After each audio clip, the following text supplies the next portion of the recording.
এটাও জানি কাল পুলসিরাত পার হতে হবে বান্দাকে, কিন্তু এটা তো জানি না আমি কি পুলসিরাত পার হতে পারবো, নাকি পুলসিরাতে উঠতেই কেটে কেটে জাহান্নামের গর্তে পড়ে যাব। হুজুর এটা তো জানা নেই। হাকিকত একজন মুসলমান, আমার জিন্দেগি আমি আছি, আমি কিছুই জানি না, আমি হাকিকত আমি কিছুই জানি না। আমার সাকারাতের কি হবে এটাও আমি জানি না। এগুলো তো অনেক পরের স্টেপ, কিন্তু আমাকে সাকারাতের বিছানায় আমার হালত কি হবে এটা আমার জানা নাই। মালাকুল মত আমার কাছে আসবে, কোন আকৃতিতে আসবে আমার জানা নাই। প্রিয় ইসলামী ভাইরা, আল্লাহ পাকের নবী ইব্রাহিম খলিলুল্লাহ আলা নবিয়িনা ওয়া আলাইহিস সালাতু ওয়াস সালাম মালাকুল মতকে বলছে, ভাই আজরাইল, তুমি আমাকে তোমার ওই আকৃতি দেখাও যে আকৃতি ধারণ করে তুমি কাফিরদের জান কবজ করে থাকো, কাফিরদের জান। তাহলে এখান থেকে বোঝা যায় মালাকুল মত মুসলমানের কাছে যেই সুরতে আসে, কাফিরদের কাছে সেই সুরতে আসে না। মালাকুল মত নেককারদের কাছে যে সুরতে যায়, আমাদের মতো বদকারদের কাছে কোন সুরতে আসবে আমাদের জানা নাই। আল্লাহ তাআলার নবী ইব্রাহিম খলিলুল্লাহ আলা নবিয়িনা ওয়া আলাইহিস সালাতু ওয়াস সালাম যখন আরজ করেন, মালাকুল মতকে বলেন, ভাই আজরাইল তোমার সেই আকৃতি আমাকে দেখাও। মালাকুল মত ইব্রাহিম আলা নবিয়িনা ওয়া আলাইহিস সালাতু ওয়াস সালামকে বলেন, হুজুর আপনি আমার সেই আকৃতি বরদাস্ত করতে পারবেন না, আমার সেই আকৃতি আপনি সহ্য করতে পারবেন না।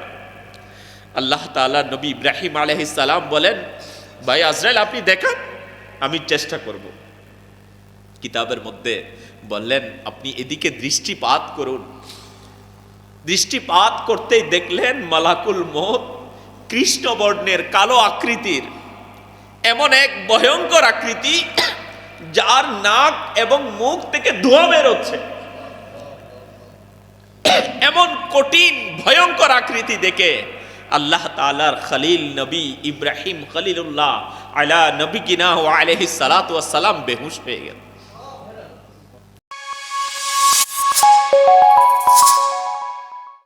ইমানের কাওয়া, নুরানি আকা, উভয় জাহানের দাতা, সরওয়ারে কায়নাত, শাহিন শাহে মওজুদাত, ইমামুল আম্বিয়া সাল্লাল্লাহু তাআলা আলাইহি ওয়া আলিহি ওয়াসাল্লাম শায়ান ফরমান। এটাই তো না, আর অন্য কোনো মাকসাদ তো নাই। যেখানে আল্লাহ পাকের প্রিয় মাহবুব আরাম ফরমাচ্ছেন, এই জন্যই আমরা মদিনার জিকির করছি, এই জন্যই মদিনে পাকের আমরা স্মরণ করছি, আর অন্য কোনো মাকসাদ নাই। লন্ডন, প্যারিস, আরো আছে না শহর, জি মদিনা শরীফ স্যার আরো অনেক কি আছে, শহর আছে। আমার জানা মতে যত বেশি মদিনে পাকের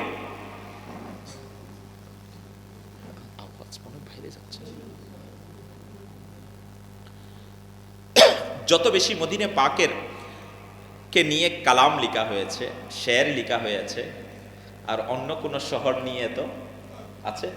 আপনার জানা মতে আছে? আমার জানা মতে তো না। আল্লাহ পাক আমাদেরকে সেই মদিনে পাকের মহব্বত দান করুন। সেই মদিনে পাকের মহব্বত ইনশাআল্লাহ দুনিয়াতেও সম্মানিত বানাবে, আখিরাতেও সম্মানিত বানাবে।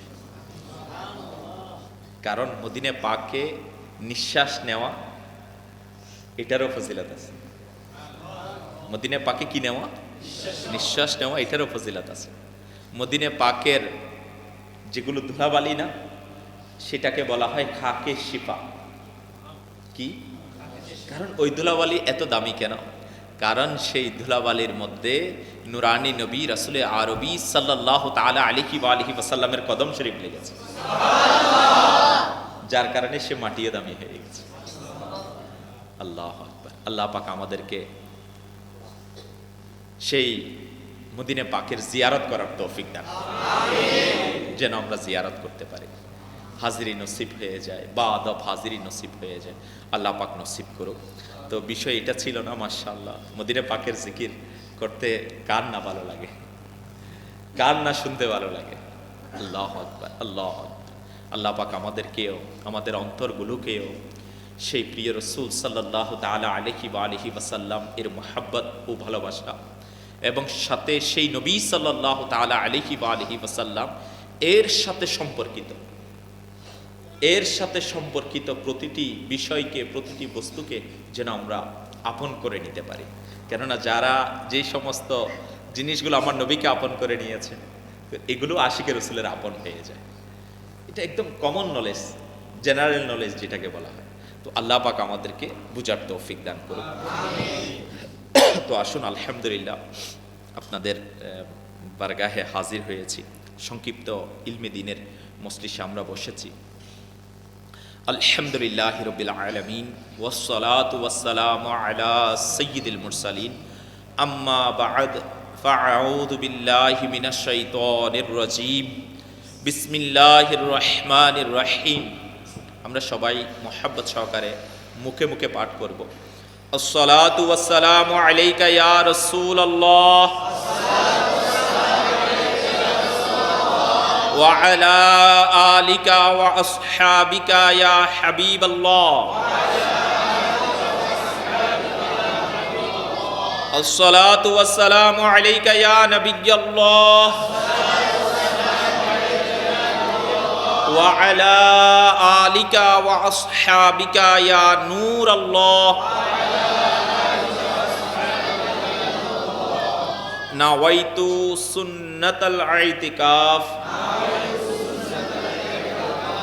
আল্লাহ পাকের প্রিয় রসুল, রসুলে মকবুল মা আমিনা রাদিয়াল্লাহু তাআলা আনহা এর বাগানের সুবাসিত ফুল সাল্লাল্লাহু তাআলা আলাইহি ওয়া আলিহি ওয়াসাল্লাম এর ফরমানে মুবারাকার খুলাসা, যে ব্যক্তি আল্লাহ তাআলার ঘর মসজিদ শরীফে নফল ইতিকাফের নিয়ত করে নেবে, সে যতক্ষণ আল্লাহ তাআলার ঘর মসজিদ শরীফে অবস্থান করবে, আল্লাহ তাআলার মাসুম ফেরেশতারা তার জন্য নেকি সমূহ লিখতে থাকে। আমরা নিয়ত করি যখনই কোথায় প্রবেশ করব, আল্লাহ পাকের ঘর মসজিদ শরীফে প্রবেশের অনেকগুলো আদবে কারিমা আছে না, অনেকগুলো সুন্নত আদব আছে আল্লাহ পাকের ঘর মসজিদ শরীফে প্রবেশ করা এবং বের হওয়া এবং সাথে এখানে অবস্থান করা, এগুলোর অনেকগুলো আদব আছে। এর মধ্যে একটা আদবে কারিমা, এটা হচ্ছে নফল ইতিকাফের কি করে নেওয়া, নিয়ত করে নেওয়া। এখন আমরা ইলমে দ্বীনের বয়ান শুনছি, যতক্ষণ শুনবো নেকি পাবো। বসে আছে নেকি মিলবে, বয়ান শুনছি না বসে আছে, সিজদা করবো সিজদার নেকি পাবো। তো প্লিজ আমি বেরার সাথে যদি আল্লাহ পাকের কোনো বান্দা নফল ইতিকাফের নিয়ত করে নেয়, সে সেই নেকিও পাবে, সাথে বয়ান করবে তো বয়ানের নেকিও পাবে, কোরআনে পাকে তেলাওয়াত করবে এটার নেকিও পাবে। এদিকে নেকির অটো মেশিন চালু হয়ে গেছে। তো আল্লাহ পাক আমাদেরকে আমল করার তৌফিক দান করুন। তো আমরা নিয়ত করি যখনই আল্লাহ পাকের ঘর মসজিদ শরীফে আসার সুযোগ মিলে যাবে, মনে করে নফল ইতিকাফের নিয়ত করে নিব ইনশাআল্লাহ। আর প্রিয় নবী সাল্লাল্লাহু তাআলা আলাইহি ওয়া আলিহি ওয়াসাল্লাম এর প্রতি দুরূদ শরীফ পাঠ করার অগণিত অসংখ্য ফজিলত হাদিসে মুবারকা সমূহের মধ্যে বর্ণনা করা হয়েছে। তার মধ্যে তাজেদারে রিসালাত, শাহিন শাহে নবুয়ত, মদিনার মুকুট সরদার হুজুরে আনোয়ার সাল্লাল্লাহু তাআলা আলাইহি ওয়া আলিহি ওয়াসাল্লাম এর ফরমানে আলিশান, তোমরা তোমাদের বৈঠককে আমি নবীর উপর দুরূদ শরীফ পাঠ করে সাজিয়ে নাও, কেননা আমার প্রতি দুরূদ শরীফ পাঠ করাটা কাল কিয়ামতের দিন তোমাদের জন্য নূর হবে। আল্লাহু আকবার। একটু চিন্তা করে দেখুন, আমরা আমাদের বৈঠককে কি দিয়ে সাজাবো? জি, ফরমানে মুবারাকা এটা কি ছিল? দুরূদ সালাম, দুরূদ শরীফ পাঠ করে তোমরা তোমাদের বৈঠককে সাজাও, কারণ সেটা কিয়ামতের দিন তোমাদের জন্য কি হবে? নূর হবে। এখন একটু চিন্তা করি তো, আমরা আমাদের বৈঠককে কি আল্লাহ তার রাসূলের জিকির দিয়ে সাজাই, না গীবত দিয়ে সাজাই, না মিথ্যা দিয়ে সাজায়, না চুগলখুরি দিয়ে সাজায়, না অপবাদ দিয়ে সাজায়, না সমালোচনা, অশ্লীল কথাবার্তা। আল্লাহ তাআলার পানা, না জানি একজন মুসলমান দুনিয়াতে আসছে তো আল্লাহ তার রাসূলকে রাজি করার জন্য আসছে, আল্লাহ তার রাসূলের দেখানো পথ ও মতের উপর চলবে। কিন্তু যদি আমরা দুইজন বন্ধু একত্রিত হয়ে যায়, আল্লাহ তাআলার পানা তৃতীয় জনের ব্যাপারে গীবত করি। যখন তিনজন চারজন মুসল্লি একত্রিত হয়, তখন ইমাম সাহেবের ব্যাপারে বলা শুরু করে দেয়। যখন দুইজন কমিটি সদস্যবৃন্দ বলে মুসল্লির ব্যাপারে বলা শুরু করে, মুসল্লি ইনার ব্যাপারে বলা শুরু করে। যখন দোকানের মধ্যে দুইজন কর্মচারী একত্রিত হয়, তখন মালিকের ব্যাপারে বলা শুরু করে। যখন আল্লাহ তাআলার বানা দুইজন পার্টনার একত্রিত হয় তখন তৃতীয় পার্টনারের ব্যাপারে বলা শুরু করে। এটা তো দোকানে দেখলাম, মসজিদে দেখলাম, ঘরের মধ্যে যখন দুইজন বোন একত্রিত হয় তৃতীয় বোন থাকলে তার ব্যাপারে বলা শুরু করে। তো আল্লাহ পাকের পানা আমাদের বৈঠকগুলো হওয়া চাই আল্লাহ তার রাসূলের জিকির দ্বারা সাজানো, আল্লাহ তার রাসূলের জিকিরের মাধ্যমে শুরু হওয়া। কিন্তু আমাদের জিকির ম্যাক্সিমাম মুসলমানের, আজ আপনি দোকানে যান, চায়ের দোকানে, আজকে আপনি ভালো অফিসে যান, ভালো মেডিকেলে, আপনি কোন জায়গায় এমন আছে, আপনি কোন ড্রয়িং রুম এমন আছে যেখানের মধ্যে চায়ের কাপের সাথে সাথে মিথ্যা হচ্ছে না, গীবত হচ্ছে না, চুগলখুরি হচ্ছে না, পরনিন্দা হচ্ছে না। আল্লাহ তাআলার পানা সব জায়গায় মুসলমানদেরকে এই বিমারি অর্থাৎ রোগ ব্যাধি এটা আমাদের সমাজে ছড়িয়ে পড়েছে। ছোট থেকে ছোট, বড় থেকে বড়, বৃদ্ধ সবার মাঝে এগুলো ছড়িয়ে গিয়েছে। আফসোস, এটা কি হওয়া উচিত ছিল? এটা কি হওয়া উচিত ছিল? কারণ কিতাবের মধ্যে আসছে গীবত হারাম এবং জাহান্নামে নিয়ে যাওয়ার মতো কাজ। ইসলামী বের হারাম কাজ না, কিন্তু আমি বুঝতেই পারছি না আমি হারাম করছি, চুগলখুরি করছি, হারাম কাজ করছি। যেভাবে মদ খাওয়া হারাম, মদ খাওয়া কি হারাম, ঠিক কিভাবে মিথ্যা, চুগলি, গীবত এগুলো হারাম, কিন্তু ওইটাকে আমরা খারাপ জানি, এগুলোকে জানি না। এটাকে আমি ওই রকম সিরিয়াসলি নিই নাই। তো প্রিয় ইসলামী ভাইরা, তো দাওয়াতে ইসলামী আমির আহলে সুন্নাত দামাত বরকাতুল আলিয়া চাচ্ছে আমরা যারা আমার নবীর উম্মত আছি, তো আমাদেরকে একটা অভ্যাস, আদত, বিহেভিয়ার আমাদের মাঝে এমন আসা চাই যে আমরা যেন এগুলো থেকে বাঁচি। এখন আমি আপনাকে বলবো, হুজুর মিথ্যাও বলবো না, গীবতও করবো না, গালিও দিব না, কারোর সাথে অশ্লীল কথাবার্তাও বলবো না, তো করবো কি? আসুন না প্রিয় ইসলামী ভাইরা, আমি আপনাকে এটাই বলতে চাচ্ছি, আমি কি করব? আসুন না, জবান আল্লাহ তাআলা দিয়েছেন। কে দিয়েছেন? আল্লাহ তাআলা দিয়েছেন। কার ওসিলায় দিয়েছেন? আল্লাহ রাসূলের ওসিলায়। কুল কায়নাত কার ওসিলায় সৃষ্টি হয়েছে? আমি কার ওসিলায় এসেছি? আল্লাহ রাসূল সাল্লাল্লাহু আলাইহি ওয়াসাল্লামের ওসিলাতে এসেছি না, হাবিবের ওসিলায় এসেছি, আল্লাহ পাকের প্রিয় মাহবুবের ওসিলায়। তো ওই জবান ধরি, ওই জবান যদি আল্লাহ পাক এবং তার মাহবুব সাল্লাল্লাহু তাআলা আলাইহি ওয়া আলিহি ওয়াসাল্লামের জিকির করে, তাহলে বাকিটা করার সুযোগ কোথায় পাবে? যারা আমার কথা বুঝে আসছে, তো মিথ্যা বলবো না, কি বলবো? দুরূদ শরীফ পাঠ করবো। লাভ কি হবে? মিশকাত শরীফের মধ্যে আসছে, যে ব্যক্তি একবার আল্লাহ রাসূল সাল্লাল্লাহু তাআলা আলাইহি ওয়া আলিহি ওয়াসাল্লামের প্রতি দুরূদ শরীফ পাঠ করবে, আল্লাহ তাআলা তার প্রতি 10 বার রহমত নাজিল করবে, তার 10টি গুনাহ ক্ষমা করে দিবে, তার 10টি মর্যাদা বাড়িয়ে দিবে। একের বিনিময়ে কত? 30। আছে দুনিয়ার কোনো মালিক দিবে? আমি আপনাকে 1 টাকা দিব, আপনি আমাকে 30 দেন, একটা কাজ করে দিব, 30 গুণ বেতন দেন, দিবে কেউ? আমার মালিক দিবে, আমার আল্লাহ তাআলা দিবে। আল্লাহু আকবার। আমার আল্লাহ তাআলা তো এমন দয়ালু, এমন দয়ালু, কিতাবের মধ্যে আসছে বান্দা তো দুনিয়ার ফ্যাক্টরিতে মানুষ চাকরি করলে বেতন পায়, কাম করলে বেতন পায়, কিন্তু আমার মালিককে যদি বলেন এ বারে ইলাহি আমি কাজ করে দিব, আমার আল্লাহ পাক বলে বেতন আগে ভাগে দিয়ে দিব। আপনি বলবেন কোথায় কোথায় আসছে? নিয়তের ব্যাপার আসছে না? যে ব্যক্তি আল্লাহ পাকের দরবারে বলবে মওলা যদি টাকা হয় মসজিদ বানাবো, আমার মালিক বলে তুমি যে নিয়ত করেছো এর কারণে তোমার আমলনামায় সওয়াব লিখে দিই। এখনো আমি মসজিদ বানাই নাই, টাকাও তো নাই, শুধু নিয়ত করেছি, ইয়া আল্লাহ আমি নামাজ আদায় করব, তাহাজ্জুদ পড়বো আজকে তোমাকে রাজি করার জন্য, শুধু নিয়ত করেছি, পড়ি নাই এখনো। আমার মালিক বলে নিয়তের কারণে তোমার আমলনামায় সওয়াব দান করা হবে। দুনিয়ার মধ্যে লাকসামে আছে কোনো ফ্যাক্টরি মালিক এমন যে আমি আপনাকে চাকরি করে দিব 1 মাস, কালকে 1 মাস চাকরি করবো, আমাকে বেতন দেন? দিবে?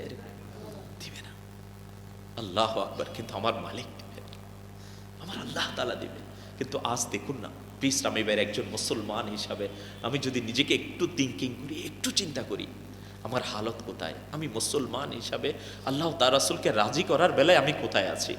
আজকে দুনিয়ার মালিককে তো রাজি করছি, বন্ধুকে রাজি করছি, ভাইকে রাজি করছি, আত্মীয় স্বজনকে রাজি করছি, কিন্তু যে আল্লাহ পাক আমাকে হায়াত দিয়েছেন, যে আল্লাহ তাআলা জবান দিয়েছেন, যে আল্লাহ তাআলা পার্টস অফ বডি দিয়েছেন, সেটাকে সেই রবের খুশিতে আমরা কখন কাটাবো? তো তো এই জন্য আমি আপনাকে অনুরোধ করব, আসুন না যে একের বিনিময়ে আমার রবের দরবার থেকে 30 মিলে, কোথাও এসেছে একের বিনিময়ে 70 মিলে, কোথাও এসেছে একের বিনিময়ে 700 মিলে। এই আশিকানে রসুল আমার রবের দরবারে, আমার রবের ভান্ডারে কমতি নাই। একের বিনিময়ে 7, 1, 30, 40, 10 এগুলোর কোনো বাহানা নাই। কিতাবের মধ্যে আসছে আমার রবের দরবারে একের বিনিময়ে আনলিমিটেড মিলে, লিমিটেড মিলে। এটা এটা দুনিয়াবি নয়, এটা আমার রব আল্লাহ পাক, কুল কায়নাতের মালিক। তো আসুন না আমরা সেই রবের মাহবুবের জিকির করব না, ইনশাআল্লাহ করব। আল্লাহ পাকের জিকির করব না, সেই আল্লাহ তাআলার প্রিয় মাহবুবের উপর দুরূদ শরীফ পড়ব না? কে কে পড়ব? সবাই পড়ব, মাশাআল্লাহ। তাহলে আসুন, এখন রজব মাস, কোন মাস? রজবুল মুরাজ্জব। কিতাবের মধ্যে আসছে রজব আল্লাহ পাকের মাস। রজব কার মাস? তো শাবান কার মাস? জি, প্রিয় নবীর মাস। তো এর আগে যেটা চলে গেছে জমাদিউল আখির, জমাদিউল সানি, এটা কোন মাস? এটা কার মাস? এটাও আল্লাহর মাস না? না আমাদের মাস? বুঝানোর জন্য বলতেছি। তো যত 12 মাস সব কার মাস? তো স্পেশাল বলা হচ্ছে রজব আমার মাস। স্পেশাল আমার নবী ফরমাচ্ছেন রজব আল্লাহ তাআলার মাস, শাবান আমার মাস। কে বলতেছেন? তার মানে কিছু তো আছে ভিতরে, কিছু কোনো রহস্য, কারণ স্পেশাল বলেছে এটা। কিন্তু আমরা জানি 12টাই তো আল্লাহ পাকের মাস। কোনটা? সব তো আল্লাহ পাকের না। তো এরপরে নিশ্চয়ই এটার মধ্যে কোনো কিছু আছে। এর কারণ হচ্ছে রজবুল মুরাজ্জবের ইবাদত আল্লাহ পাকের দরবারে অনেক বেশি পছন্দের। রজবুল মুরাজ্জব আল্লাহ তাআলার দরবারে বান্দা শাবানুল মুআজ্জম এবং রমজানের প্রস্তুতি এই মাসে গ্রহণ করে। আগামী মাস এবং রমজানের প্রস্তুতি কোন মাসে নিবে? রজব মাসে নিবে। তো প্লিজ আমি বেরা, আমি আপনাকে বলার পিছনে রিজন হচ্ছে এই মাসে আমরা একটা টার্গেট কি নিতে পারি না? বয়ান তো আমরা প্রতি জুমাতে শুনছি না, বয়ান শুনি, প্রায় সময় বয়ান শুনি। আজকে কিছু টার্গেট তো নিই। বয়ানে তো এসেছি হুজুর, আমরা এই রজব মাসে আমরা আমাদের জবানকে দিয়ে মিথ্যা বলবো না। কি বলেন? গালি দিব না, চুগলখড়ি করব না, অভ্যাস এখন থেকে শুরু করি। তো রমজানে বেঁচে যাব ইনশাআল্লাহুল কারীম। এই মাসে তো করব কি? আমার নবীর উপর দুরূদ শরীফ পাঠ করব। কে কে পড়বে? আসুন, কয়বার পড়বে? কিতাবের মধ্যে আসছে যে ব্যক্তি 1000 বার দুরূদ শরীফ পাঠ করবে, কত সারা দিনে? সে ততক্ষণ মারা যাবে না। কতক্ষণ? যতক্ষণ না দুনিয়াতে থেকে জান্নাতে তার স্থান কোথায় সেটা দেখতে না পাবে।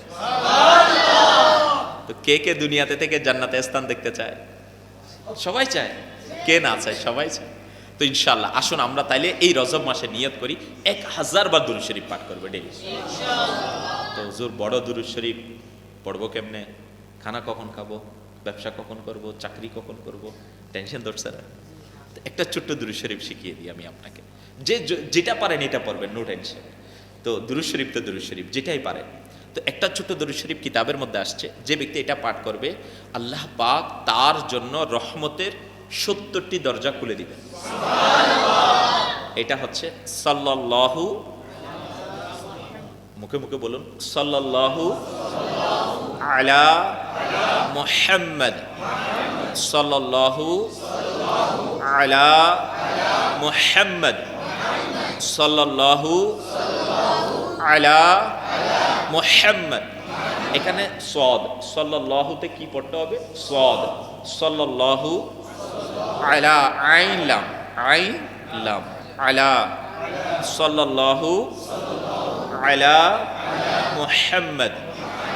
তো এই দুরূদ শরীফটা একবার পড়লে রহমতের, এখন আপনি যদি দোকানে পড়েন রহমত দোকানে আসবে, জি, ঘরে পড়লে আসবে। তো আমরা পড়তে থাকবো ইনশাআল্লাহ। আপনি যে কোনো জায়গায় পড়বেন ইনশাআল্লাহ, অপবিত্র জায়গা ছাড়া যেখানেই কি ইনশাআল্লাহ আমার নবীর উপর দুরূদ শরীফ পাঠ করবে ইনশাআল্লাহ। আল্লাহ পাক আমাদেরকে পাঠ করার তৌফিক দান করুন। আমরা একবার পড়ে নি, সাল্লাল্লাহু আলা মুহাম্মদ সাল্লাল্লাহু আলাইহি ওয়াসাল্লাম। আমি নিয়ত করেছিলাম একটা বিষয় আপনাদের কাছে শেয়ার করব।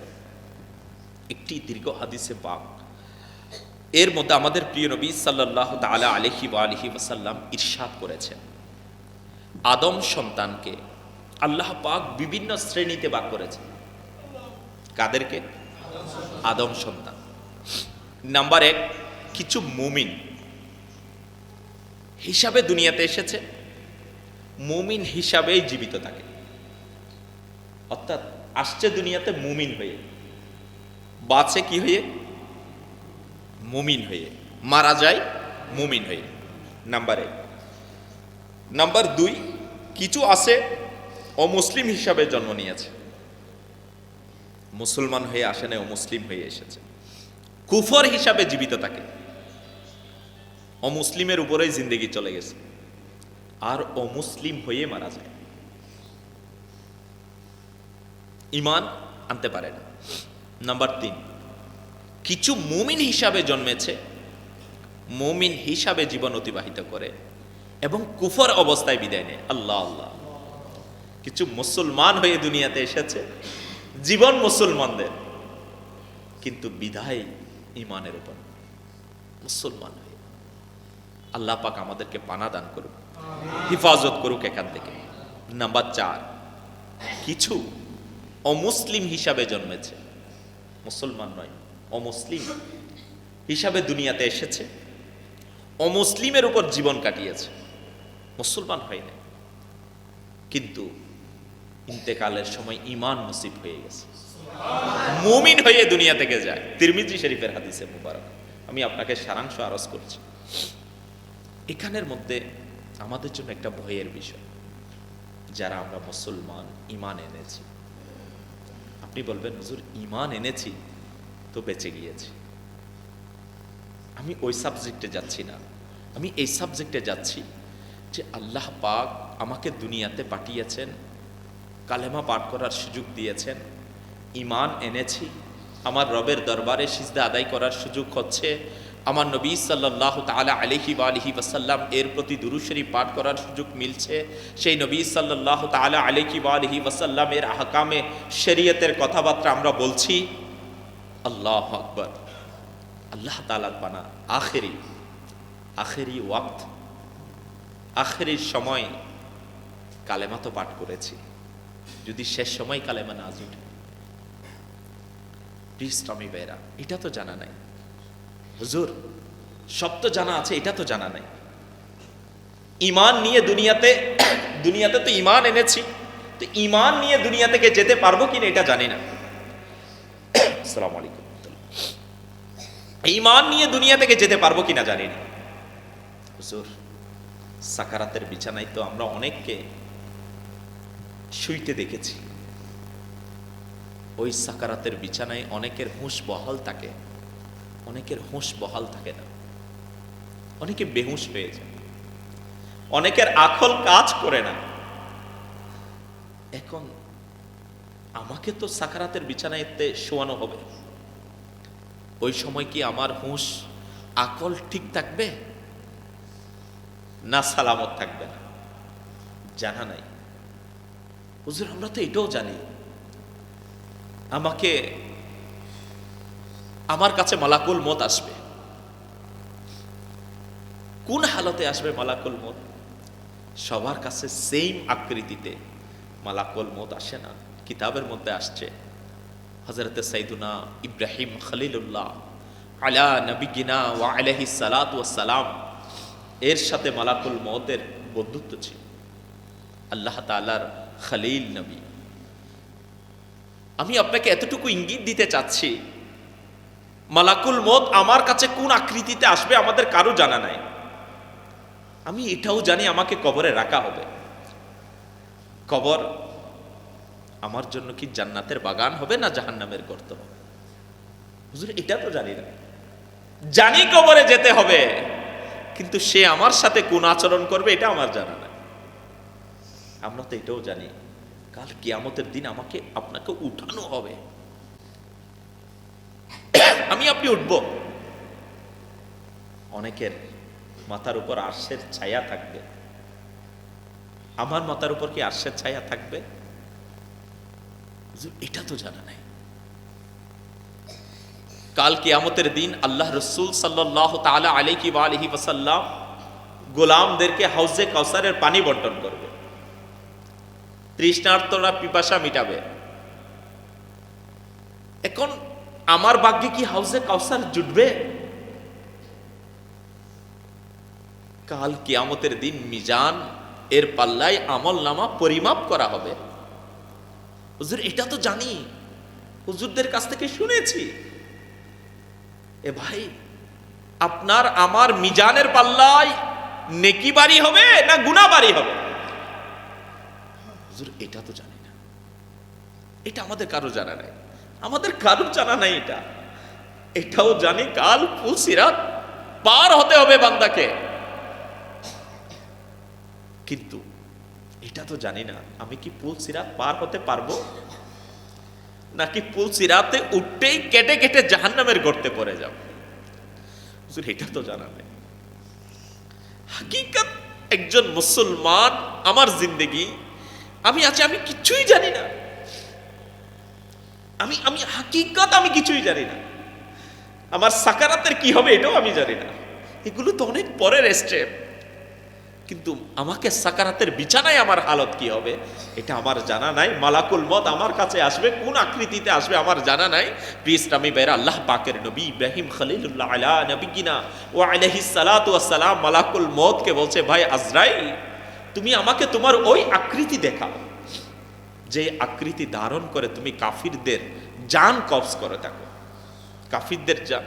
তাহলে এখান থেকে বোঝা যায় মালাকুল মত মুসলমানের কাছে যেই সুরতে আসে, কাফিরদের কাছে সেই সুরতে আসে না। মালাকুল মত নেককারদের কাছে যে সুরতে যায়, আমাদের মতো বদকারদের কাছে কোন সুরতে আসবে আমাদের জানা নাই।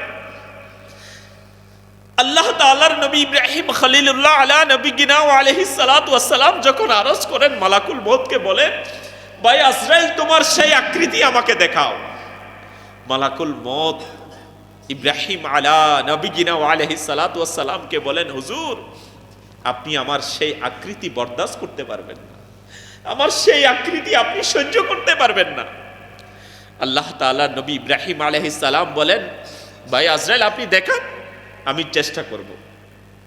কিতাবের মধ্যে বললেন, আপনি এদিকে দৃষ্টিপাত করুন।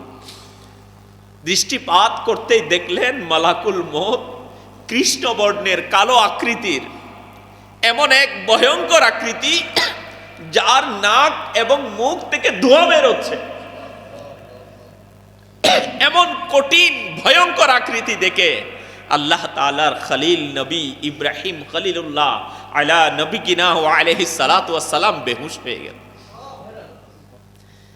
প্রিয় ইসলামী ভাইরা, যে সমস্ত আম্বিয়া গুনাহ থেকে পবিত্র, আর ইব্রাহিম আলাইহিস সালাম তো রাসূল, আল্লাহু আকবার, জিনার উপর আসমানি কিতাব নাজিল হয়েছে, আল্লাহ তাআলার খলিল। প্রিয় ইসলামী ভাইরা, খলিল ইব্রাহিম আলাইহিস সালাম, তো উনি মালাকুল মৌতের সেই আকৃতি বরদাস্ত করতে পারেননি, যে আকৃতি নিয়ে মালাকুল মৌত কাফিরদের জান কবজ করতে যাবে। যখন হুঁশ ফিরে আসলো, এতক্ষণে মালাকুল মৌত নিজের আকৃতিতে, আগের আকৃতিতে চলে আসলেন। আল্লাহ তাআলার নবী ইব্রাহিম আলাইহিস সালাম ফরমালেন, ভাই আজরাইল, কাফিরদের জন্য, অমুসলিমদের জন্য মৃত্যুর শাস্তি তো পরের কথা, তোমার ভয়ঙ্কর আকৃতি দেখাও বড় শাস্তি, এই আকৃতি দেখাও বড় শাস্তি। তো প্রিয় ইসলামী ভাইরা, এখান থেকে আমাদের জন্য নসিহত কি? ঘটনা তো শুনেছি, ওয়াকিয়া তো আমরা শুনেছি, তো আমাদের জন্য কি? আমি আপনাকেও আমাকেও, আমরা যারা এখানে বসেছি, শুধু এতটুকু যদি আমরা নসিহত নিতে পারি, এতটুকু যদি আমরা পয়েন্টস নোট করতে পারি, আমাকেও তো সাকারাতের বিছানায় শোয়ানো হবে। আমার কাছেও তো মালাকুল মত আসবে না? আসবে। আমাদের অনেকের ধারণা কি জানেন? আমরা চিন্তা করি, হুজুর অ্যাক্সিডেন্ট হলে মারা যায়, হুজুর ক্যান্সার হলে মারা যায়, কিডনি টেম্পার চলে গেলে মারা যায়, হার্ট অ্যাটাক করলে মারা যায়। এই আল্লাহ পাকের বান্দা, ক্যান্সারে মানুষ মারা যায় না, অ্যাক্সিডেন্টও মানুষ মরে না, রোগেও মানুষ মরে না, মানুষ তখন মরে যখন মালাকুল মউত আসে। কারণ মালাকুল মউত যদি রূহ কবজ না করে, ক্যান্সারের উপর ক্যান্সার হলেও মারা যাবে না। কিন্তু আমরা জানি ক্যান্সারে মারা গিয়েছে, আমরা বলি না হুজুরকে, হুজুর অমুক তো মারা গিয়েছে, ক্যান্সার হয়েছে এই জন্য। নয় প্রিয় ইসলামী ভাইরা, রিয়েলিটি এটা নয়। রোগে মারা যায় এমন নয়, মারা তো তখন যায় যখন আল্লাহ পাকের দেওয়া বাজেট শেষ হয়ে যায়, মালাকুল মউত রূহ কবজ করে নেয়। তার মানে এটা আমাদের কাছে মালাকুল মউত আসবে কি আসবে না? কেউ আছে এমন হুজুর আমার কাছে আসবে না? কেউ নেই, সবার কাছে আসবে। ডাক্তার সাহেবের কাছেও আসবে, মন্ত্রী সাহেবের কাছেও আসবে, চেয়ারম্যান সাহেবের কাছেও আসবে, প্রিয় ইসলামী ভাইয়েরা সভাপতি সাহেবের কাছেও আসবে, ইমাম সাহেব, মুয়াজ্জিন সাহেব, কেউ বাদ থাকবে না। এমন কোনো ব্যক্তি নাই, এমন কোনো পজিশন নাই যেটা অ্যাসিড করলে মালাকুল মউত আসবে না, সবার কাছে আসবে। একটু বলুন তো, আমরা কি মালাকুল মউতের মুখোমুখি হওয়ার জন্য প্রস্তুতি নিয়েছি? আমার আজকের সাবজেক্ট এটা, মালাকুল মউতের মুখোমুখি হওয়ার জন্য কি আমরা প্রস্তুতি নিয়েছি? তো প্লিজ আমি বের কখন নিব? আমাকে তো মালাকুল মউতের মুখোমুখি হতে হবে। আমি কি বরদাস্ত করতে পারবো এটা? আল্লাহু আকবার। আমরা অনেককে দেখেছি সাকারাতের বিছানায় অজ্ঞান হয়ে যেতে, অনেককে দেখেছি মুখ হা করে ফেলেছে, আকৃতি চেহারাকে কঠিন অবস্থা হয়ে গেছে, শুনেছি আমরা অনেকের। প্রিয় ইসলামী ভাইরা, জানি না আমাদের বেলা কি হয়। তো এই জন্য প্রিয় ইসলামী ভাইরা, আমার রবের দরবারে দোয়া করা চায়, এই জন্য আমার রবের ইবাদত করা চায়, এই জন্য আমার নবীর সুন্নতের উপর আমল করা চায়, এই জন্য আহকামে শরীয়তের উপর আমল করা চায়, এই জন্য ইমানের হিফাজতের জন্য, ইমানের নিরাপত্তার জন্য আল্লাহ পাকের দরবারে দোয়া করা চায়। আর আমার আল্লাহ পাক এটার ব্যাপারে বড়ই সুন্দর বলেছেন। প্রিয় ইসলামী ভাইরা, সারা জীবন যে ইমান আনার সুযোগ তো হয়েছে, আমরা যদি ইমান নিয়ে মরতে না পারি, তাহলে এর চেয়ে আফসোস আর কি হতে পারে? পুরো দুনিয়ার জিন্দেগি বরবাদ হয়ে যাবে, আমল বরবাদ হয়ে যাবে, নেকি বরবাদ হয়ে যাবে, কোনো কিছুর দাম থাকবে না। এই জন্য আমার আল্লাহ তাআলা কোরআনে পাকের মধ্যে বড়ই সুন্দর ইরশাদ করেছেন, বিসমিল্লাহির রহমানির রহিম, ইয়া আইয়ুহাল্লাযীনা আমানু। প্রিয় ইসলামী ভাইরা, আমার আল্লাহ পাক কাদেরকে বলেছে? হে ঈমানদাররা, হে ঈমানদাররা, ইয়া আইয়ুহাল্লাযীনা আমানুত্তাকুল্লাহা হাক্কা তুকাতিহি ওয়ালা তামুতুন্না। প্রিয় ইসলামী ভাইরা, ওয়ালা তামুতুন্না ইল্লা ওয়া আনতুম মুসলিমুন। আমার রবের ফরমান, আমার রব কি ইরশাদ ফরমান। এটা বলে নাই কেমন বয়, আমরা যেরকম করি, কিছুক্ষণ বয় করি তো চোখের পানি আসে, আবার গিয়ে নাফরমানি শুরু করে দিই। কিছুক্ষণ হুজুর যখন আমাদেরকে বুঝাবে, ততক্ষণ তো একটু আসে, আবার শুরু করে দিই আমার রবের নাফরমানি। কিন্তু আমার রব বলতেছে, যেমনি ভাবে তাকে ভয় করা অপরিহার্য, যেমনি ভাবে ভয় করা দরকার। এবং কখনো মৃত্যুবরণ করো না, মরিও না, মারা যাইও না। কেন? কিরকম? আল্লাহু আকবার। আমাদেরকে আল্লাহ পাক না মরতে বলতেছেন, এটা কেমন কথা? মুসলমান হওয়া ব্যতীত। প্রিয় ইসলামী ভাইরা, কি ব্যতীত? মুসলমান না হয়ে মরিও না। প্রিয় ইসলামী ভাইরা, একটু চিন্তা করে দেখুন, এই আয়াতে মুবারকার আলোকে তাফসিরে নুরুল ইরফানে রয়েছে। এ থেকে জানা গেল ইসলামের উপর শেষ পরিণতি হওয়ায় বিবেচনাযোগ্য। ইসলামের পথে যদি আমার পরিণতি কি হয়, শেষ পরিণতি ইমানের উপর হয়, ইসলামের উপর হয়, তাহলে এটা বিবেচনা হবে, বাকিটা হবে না। যদি সারা জীবন মুমিন ছিল, মৃত্যুর সময় অমুসলিম হয়ে গেল, তবে সে অমুসলিমের মতো। এই মর্মকথার অপর আয়াতে মুবারকায়ও মুফতি সাহিব লিখেন, জানা গেল মুসলমান হওয়া বড় বিষয় নয়, মুসলমান হিসাবে দুনিয়া থেকে বিদায় নেওয়া এটা হচ্ছে বড় সাফল্য। মূল সফলতা মুসলমান হয়ে দুনিয়াতে আসা নয়, মুসলমান হয়ে যাওয়াটা কি, এটা হচ্ছে বড় সফলতা। তো প্রিয় ইসলামী ভাইরা, আল্লাহ পাক আমাদের সবাইকে ইমানের উপর মৃত্যু নসিব করুক। আমি সংক্ষিপ্ত আপনাদের কাছে আরজ করেছি, বাস ইমানের সালামতির জন্য, ইমানের নিরাপত্তার জন্য, ইমানকে হিফাজতের জন্য। তো আমাকে আল্লাহ পাক এবং তার প্রিয় মাহবুব সাল্লাল্লাহু তাআলা আলাইহি ওয়া আলিহি ওয়াসাল্লাম এর আনুগত্য করা, আতিউল্লাহ ওয়া আতিউর রাসূল, আল্লাহ তার রাসূলের আনুগত্য করো। তো প্রিয় ইসলামী ভাইরা, যদি আমরা এটাতে কামিয়াব হয়ে যাই, আল্লাহ পাক চাইতো, কারণ আমরা কেউ জানি না নিজের আমল দিয়ে, নামাজ দিয়ে, রোজা দিয়ে, আমাদের ইবাদত দিয়ে, পরহেজগারিতা দিয়ে বাঁচতে পারবো নয়। আমরা যদি বাঁচতে পারবো তো আল্লাহ তার রাসূলের দয়ায় বাঁচতে পারবো। আমাদের বাঁচার একটাই রাস্তা, আল্লাহ তার রাসূলের কি দয়া হবে তো ঈমান নিয়ে যেতে পারবো। তো এই দয়া হাসিল করার জন্য আমাদেরকে কিছু কাজ করা লাগবে। সে কিছু কাজের মধ্যে আল্লাহ পাকের দেওয়া ফরজ ইবাদতগুলো, আল্লাহ পাকের পক্ষ থেকে আসা সে ফরজ ইবাদতগুলো, এবং আল্লাহ তাআলার প্রিয় মাহবুবের সত্যিকার ভালোবাসা, ইশক ও মহব্বত। প্রিয় ইসলামী ভাইরা, দুনিয়াতে আমি আপনাকে ভালোবাসি। প্রিয় ইসলামী ভাইরা, যদি আপনি যাকে ভালোবাসেন তাকে যদি আমি ভালো না বাসি, আপনি আমাকে ভালোবাসবেন? আপনার বন্ধুকে যদি আমি গালি দিই, আপনার ভালো লাগবে? কেমন লাগবে আপনার কাছে? খারাপ লাগবে, সবার খারাপ লাগবে। এটা কি বুঝে আসতেছে আপনার আমার কথা? আমি যদি আপনার বন্ধুকে গালি দিয়ে দিই, আঘাত করি, আপনি আমাকে বড়ই মহব্বত করবেন? তো আল্লাহ পাকের হাবিবুল্লাহ একজনই। আল্লাহ পাক জিনাকে বানিয়েছেন, আমরা তো বানাই নাই না, আল্লাহ তাআলা বানিয়েছেন। তো আল্লাহ পাক না করুক, তো আমরা যদি সে হাবিবের শানে আল্লাহ তাআলার বানা উল্টা সিধা বলি, কেমন হবে? আমি আমার রবের দরবারে গ্রহণযোগ্য হব? জি, সম্ভব কখনো? কমন কথা না, কমন সেন্স। আমি বুঝানোর জন্য আপনাকে আরজ করেছি। তো যদি আমি আল্লাহ পাকের হাবিবকে ভালোবাসি, জি, আমার আল্লাহ পাক পছন্দ করবে আমাকে? কি বলে, করবে? একিন আছে আপনার কাছে? তো প্লিজ ইসলামী ভাইরা, তো এই জন্য আমার উচিত আল্লাহ পাককে ভালোবাসা, আল্লাহ রসুলকে ভালোবাসা। আর আমার নবী, কিতাবের মধ্যে আসছে, আমার নবী গুনাহগার উম্মতকে ভালোবাসে। কাকে ভালোবাসে? গুনাহগার উম্মত। আর আমি যদি আমার নবীর উম্মতকে ভালোবাসি,